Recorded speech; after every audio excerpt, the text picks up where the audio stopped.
నమస్తే, welcome to BCN news. నేను విజయలక్ష్మి. ముందుగా ముఖ్యాంశాలు. రాష్ట్ర ప్రజలకు CM Chandrababu good news. Deepavali నుంచి ఉచిత గ్యాస్ పథకాన్ని అమలు చేస్తున్నట్టు స్పష్టం.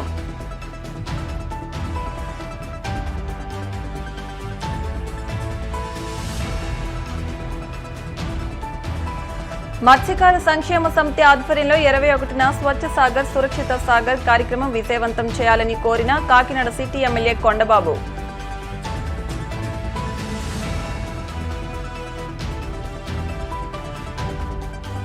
ప్రత్యేక అలంకరణలో వాడపల్లి వెంకటేశ్వర స్వామిని దర్శించుకుని తరించిపోయిన భక్తజనం.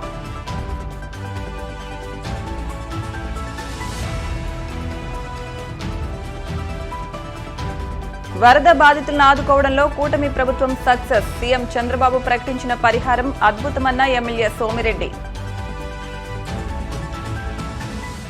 రాష్ట్ర ప్రజలకు సీఎం చంద్రబాబు గుడ్ న్యూస్ చెప్పారు. మంగళగిరి పట్టణంలోని సి కన్వెన్షన్ లో నిర్వహించిన ఎన్డీఏ సమావేశంలో ఆయన మాట్లాడుతూ దీపావళి నుంచి ఉచిత గ్యాస్ పథకాన్ని అమలు చేస్తామని ప్రకటించారు.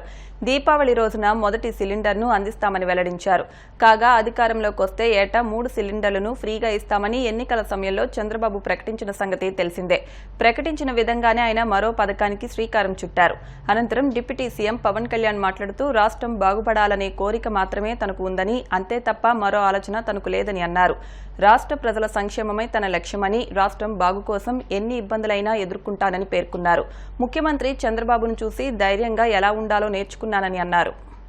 నాకు గత చరిత్ర జ్ఞాపకం వస్తా ఉంది. 100 రోజుల వరకు ఆ రోజుల్లో ఎంత భయంకరమైన పరిస్థితులంటే, నన్ను అరెస్ట్ చేసిన రోజున పవన్ కళ్యాణ్ గారు హైదరాబాద్ నుంచి ఇక్కడికి రావాలంటే ఫ్లైట్ క్యాన్సిల్ చేశారు. ఎంత పట్టుదల ఉంటుందంటే, ఫ్లైట్ మీరు క్యాన్సిల్ చేస్తే నేను పోలేనా అని చెప్పి నేరుగా బై రోడ్డు వచ్చాడు. రోడ్లో వస్తే నందిగామలో మొత్తం రోడ్డు అంతా బ్లాక్ చేసి పక్కన తిరిగినా రానియకుండా చేస్తే రోడ్డు మీదనే పడుకొని ధర్నా చేశాడు. మామూలుగా సినిమా వాళ్ళు ఇవన్నీ చేయరు. సినిమా వాళ్ళు ఏదైనా చేస్తే షూటింగ్లు చేస్తారు తప్ప నిజ జీవితంలో చేయరు. అలాంటి నిజ జీవితంలో పోరాట యోధుడిగా నిలబడ్డటువంటి మిత్రుడు పవన్ కళ్యాణ్ గారు. రాజకీయాల్లో ఒక ఆశయం కోసం వచ్చాడు. కష్టకాలంలో ఉన్నప్పుడు ఏమాత్రం కూడా ఆలోచించకుండా జనసేన, తెలుగుదేశం పార్టీ 2 పార్టీలు కలిసి పోటీ చేస్తాయని చెప్పిన వ్యక్తి పవన్ కళ్యాణ్ గారు. వ్యతిరేక ఓటు చేయడానికి వీలు లేదు. కాబట్టి పొత్తు మాత్రం తెలుగుదేశంతో ఉంటుంది. బీజేపీని కూడా ఒప్పించి అలయన్స్ లేకి తెస్తామని చెప్పిన వ్యక్తి పవన్ కళ్యాణ్ గారు. ఒకే ఆలోచన చేశాం. ప్రజలు గెలవాలి, రాష్ట్రాన్ని మళ్లీ పునర్నిర్మాణం చేయాలి. ఒకే ఆబ్జెక్టివ్. మరొక కార్యక్రమానికి ఏదైతే గ్యాస్ ఇస్తానో, ఉచిత గ్యాస్ ఇస్తాన్నామో, దీపావళికి శ్రీకారం చుడుతున్నాం. మొదటి గ్యాస్ కనెక్షన్ ఆ రోజు ఇస్తాం. దానికి కూడా శ్రీకారం చుడతాం. మిగిలిన మనం చెప్పినట్టు సంక్షేమ కార్యక్రమాలన్నీ కూడా 1 by 1 చేసుకుంటూ, ఇంకో పక్క అభివృద్ధి కార్యక్రమాలను కూడా స్ట్రీమ్ లైన్ చేసి ఘాట్లో పెట్టే పరిస్థితి వస్తుంది. ఇవన్నీ చేస్తాం. వైసీపీ వ్యతిరేక ఓటుని చీలనివ్వం అని ఒక ప్రతిపాదన చేసినప్పుడు దాని వెనక తెలివితేటలు కానీ వ్యూహాలు కానీ ఏమి లేవు. ఒకటే ఒక లక్షణం ఏంటంటే, లోపల గుండెల్లో రాష్ట్రం బాగుండాలి, విభజన దగ్గర నుంచి నలిగిపోతా వచ్చాం, బాగుండాలని ఒక్క బలీయమైన కోరిక తప్ప ఇంకేం లేదు దాని వెనక. కానీ అది సాధించడానికి ఎన్ని అవరోధాలు ఎదుర్కొన్నాం, అసలు జరుగుద్దా లేదా, ఒప్పించగలమా లేదా, ఎన్ని పడి పడి పడి కింద పడి మీద పడి ఈ రోజున ఇక్కడ గెలిచిన గౌరవ సభ్యులందరూ, ఎంపీలు కానీ ఎమ్మెల్యేలు కానీ అద్భుతమైన మెజారిటీతో గెలిచారంటే వైసీపీ వ్యతిరేక ఓటును చీలనివ్వకూడదని ఒక్క ఆకాంక్ష, ఒక్క బలమైన నమ్మకం, చంద్రబాబు గారి నాయకత్వం, సమర్థత, ఈ దేశాన్ని 3వసారి ప్రధానమంత్రిగా పగ్గాలు చేపట్టి ముందుకు తీసుకెళ్తున్న నరేంద్ర మోదీ గారి నాయకత్వాన, పురంధేశ్వరి ఆయన దిశానిర్దేశంతో, పురంధేశ్వరి గారి నాయకత్వంతో, తెలుగుదేశం నాయకులని చాలాసార్లు చెప్పాను, వాళ్ళందరి సమిష్టి కృషితోటి ఒక అద్భుతమైన విజయాన్ని సాధించాం.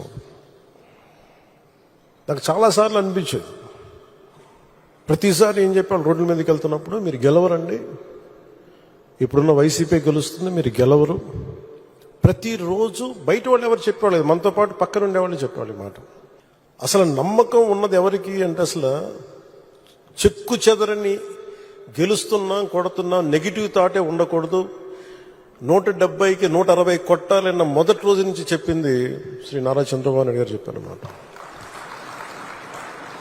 మనం అనుకుంటున్నాం, చేస్తున్నాం, చాలా జాగ్రత్తగా ఉంటారు, వ్యూహాలు ఉంటాయి, అన్నీ ఉంటాయి. కానీ ఎక్కడా కూడా ఆయన దగ్గర నుంచి నేను నేర్చుకుంది కించిత్తు అధైర్యం లేదు, భయం లేదు ఆయన దగ్గర. అంటే ఆయనకున్న అపారమైన అనుభవం నేను ప్రత్యక్షంగా చూశాను. సంవత్సరాలైన ఆయన ఓపిక నన్ను ఆశ్చర్యపరుస్తుంది. అసలు ఆయన మనసు, మైండ్ నిరంతరం పనిచేస్తూనే ఉంటుంది. మత్స్యకార సంక్షేమ సమితి ఆధ్వర్యంలో ఈ నెల 21వ తేదీన చేపట్టిన స్వచ్ఛ సాగర్ సురక్షిత సాగర్ కార్యక్రమాన్ని విజయవంతం చేయాలని కాకినాడ సిటీ ఎమ్మెల్యే వనమాడి కొండబాబు పిలుపునిచ్చారు. కాకినాడ కార్పొరేషన్లోని 10వ డివిజన్లో దుమ్మలపేట నాయకులు చోడిపల్లి సతీష్ ఆధ్వర్యంలో మత్స్యకార సంక్షేమ సమితి స్వచ్ఛ సాగర్ సురక్షిత సాగర్ కరపత్రాన్ని సిటీ ఎమ్మెల్యే వనమాడి కొండబాబు ఆవిష్కరించారు. ఈ సందర్భంగా ఎమ్మెల్యే వనమాడి మాట్లాడుతూ ఈ నెల 21వ తేదీన అంతర్జాతీయ తీర పరిశుభ్రతా దినోత్సవాన్ని పురస్కరించుకుని రాష్ట్రంలో అన్ని తీర ప్రాంత బీచ్లో జరిపించాలని మత్స్యకార సంక్షేమ సమితి, ఇన్కాయిస్ సంస్థ సంయుక్తంగా స్వచ్ఛ సాగర్ సురక్షిత సాగర్ కార్యక్రమం సంకల్పించడం జరిగిందని, ఈ కార్యక్రమాలను విజయవంతం చేయాలని ఎమ్మెల్యే పిలుపునిచ్చారు. రాష్ట్రంలో కూటమి ప్రభుత్వం రావాలని, కాకినాడ సిటీలో వనమాడి కొండబాబు గెలవాలని కోరుతూ లక్ష్మీ నరసింహస్వామిని మొక్కుకున్న టీడీపీ శ్రేణులు మొక్కు తీర్చుకునేందుకు అంతర్వేది లక్ష్మీ నరసింహస్వామి దేవస్థానానికి పాదయాత్రగా తరలి వెళ్లారు. కాకినాడ కార్పొరేషన్లోని 10వ డివిజన్ దుమ్ములపేటకు చెందిన టీడీపీ ఇన్ఛార్జ్ మూగురాజు చిన్ని దంపతులు అంతర్వేదిలోని లక్ష్మీ నరసింహస్వామి దేవస్థానానికి పాదయాత్రగా వారి అనుచరులతో కలిసి తరలి వెళ్లారు. ఈ పాదయాత్ర ప్రారంభించేందుకు కాకినాడ సిటీ ఎమ్మెల్యే వనమాడి కొండబాబు రాగా డివిజన్కు చెందిన టీడీపీ ఇన్ఛార్జ్ మూగురాజు ఘన స్వాగతం పలికారు. ముందుగా డివిజన్లోని పార్టీ కార్యాలయంలో ప్రత్యేక పూజలు చేశారు. అనంతరం పాదయాత్రలో పాల్గొంటున్న పార్టీ శ్రేణులకు సిటీ ఎమ్మెల్యే వనమాడి కొండబాబు కండువాలను వేసి పాదయాత్ర విజయవంతం కావాలని ఆకాంక్షించారు.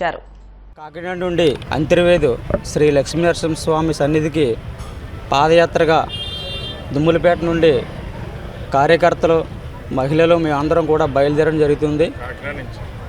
కాకినాడ నుండి ఈ పాదయాత్ర మరి అంతర్వేది వరకు కొనసాగుతుంది.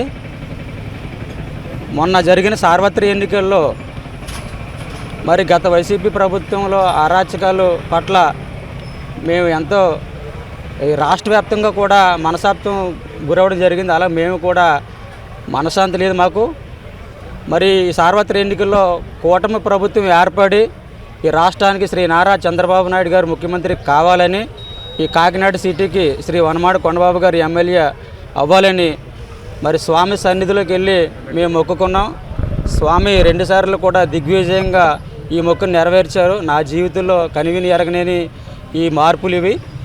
నా జీవితంలో కూడా నేను ఎప్పుడు కూడా లక్ష్మీనరసింహస్వామి సన్నిధికి వెళ్ళలేదు. అలాంటిది ఈ కష్టాలను తొలగించాలని చెప్పి మరి అంతర్వేది వెళ్ళి అక్కడ మొక్కుకున్నాం. ఆ మొక్కు స్వామి నెరవేర్చారు. మరి గెలిచిన తర్వాత వెళ్ళాలి, నాకు అనారోగ్యంగా వెళ్ళలేకపోయాను. అందుకని ఇప్పుడు 3 నెలలు అవుతుంది, ఇప్పుడు బయలుదేరుతున్నాను.